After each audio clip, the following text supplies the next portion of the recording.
Hi, I'm Chef Dennis Pitchford, and I'm here at the Art Institute of Chicago, though really it feels more like Oregon tonight. We're at a party, that part of the NRA show, and I'm here to speak with Rick Schaffer, whose fantastic photography appears in this great new book called The Vintner's Kitchen, Celebrating the Wines of Oregon. Now, I understand you just didn't start off taking pictures of food, you started off in a different side of the business. No, I started off as a landscape photographer. I apprenticed under my stepdad and shot primarily large format scenics of the western United States. Through my travels in the western United States, I developed a love for the agricultural communities, the lifestyles of the people, the work ethic, and the beauty of agriculture as it fits in the landscape. And so kind of evolved into agriculture, and then now it's evolved into culinary photography. So. Well, that's great. This book then is able to combine a couple of different those sides. There's some beautiful on-site photography as well as some wonderful ones about food, and the cover picture is just absolutely beautiful. Can you tell me a little bit about that shot? Yeah, that's in the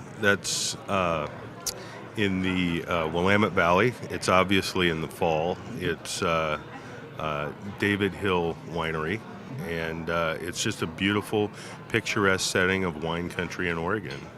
You know, the thing about Oregon that I'm infatuated with, Oregon's very well known for its scenic beauty. It's snow-covered mountains, its coastline, its fertile valleys, and it's the geology that makes up that scenic beauty. That's the same geology that creates the microclimates in Oregon that affects the weather patterns, it affects the onshore flow from the Pacific Ocean, and that's why we have these incredible microclimates that grow such wonderful agricultural products. How did you handle the overall food photography? Did you shoot them on location, or did you go through some sessions in a particular studio for each of the dishes? How did that come about? Everything was shot on location, so we traveled to all of the wineries.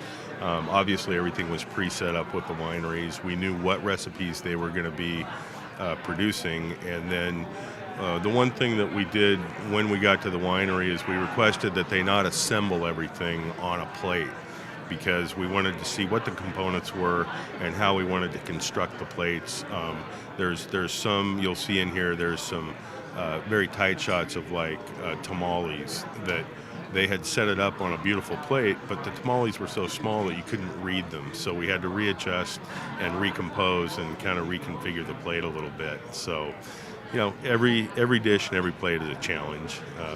Well, and I imagine, too, if you were dealing with the actual chefs who were creating it, so in a sense you had different opinions every time you were shooting each shot. Different opinions and different styles and, different settings. Sometimes we shot outside, sometimes we shot in tasting rooms, sometimes we shot in kitchens, sometimes we shot with the food actually coming just right out of the ladle of the kitchen. So it was different, just different.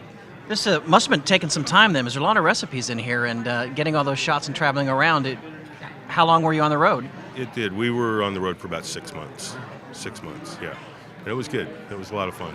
Well, it's a beautiful story here and a wonderful book. And I think anyone who loves cooking in general, but especially is interested in the food and wines of Oregon, it's a really terrific way to get acquainted. Good. Thank you very much. I'm glad you liked the book. Thanks for having me. Thank you for your time. All right.